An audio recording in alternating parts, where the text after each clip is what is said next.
අස්වැසුම සුබසාධන ප්‍රතිලාභ අපේක්ෂාවෙන් පසුවන ලක්ෂ සංඛ්‍යාත ජනතාවට ඉතාමත් තීරණාත්මක පුවතක් දැන් අප වෙත වාර්තා වෙනවා. 2026 ජනවාරි මාසයේ වාරික මුදල් ගෙවීම සම්බන්ධයෙන් අද දින පාර්ලිමේන්තුවේදී විශේෂ විවාදයක් සහ අනුමැතියක් ලබා ගැනීමට නියමිතයි. ප්‍රමාද වෙමින් පවතින අස්වැසුම ගෙවීම ඉදිරියට ක්‍රියාත්මක වන්නේ කෙසේද? අද දින සම්මත වීමට නියමිත නව ගැසට් නිවේදනය කුමක්ද? මේ ඒ පිළිබඳව ගෙන එන විශේෂ අනාවරණයයි.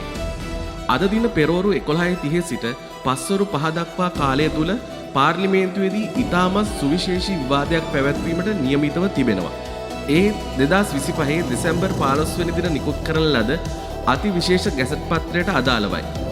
2002 අංක 24 දරන සුබසාධක ප්‍රතිලාභ පනත යටතේ සකස් කරන ලද මෙම නව යෝජනා ක්‍රමය මගින් අස්වැසුම ප්‍රතිලාභින් සඳහා වන ගෙවීම් ක්‍රියාවලිය වඩාත් විධිමත් කිරීම රජයේ අරමුණ වී තිබෙනවා.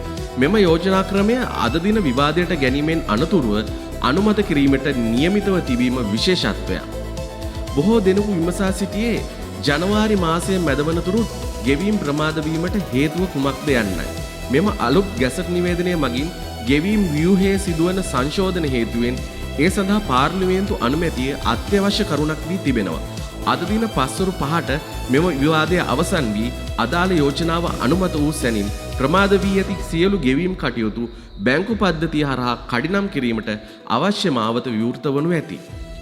එමෙන්ම අද පස්වරු 5 සිට 5:30 දක්වා කාලය තුල සභාව කල්තබන අවස්ථාවේදී මෙම සුබසාධන වැඩපිළිවෙල සම්බන්ධයෙන් මන්ත්‍රීවරුන් නගන ප්‍රශ්නවලට රජය පිළිතුරු දීමට නියමිතයි.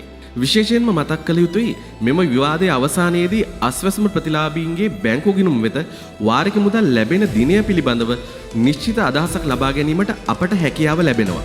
බොහෝ දෙනෙක් විමසන ප්‍රධානතම ප්‍රශ්නය වන්නේ මුදල් ලැබෙන දිනයයි.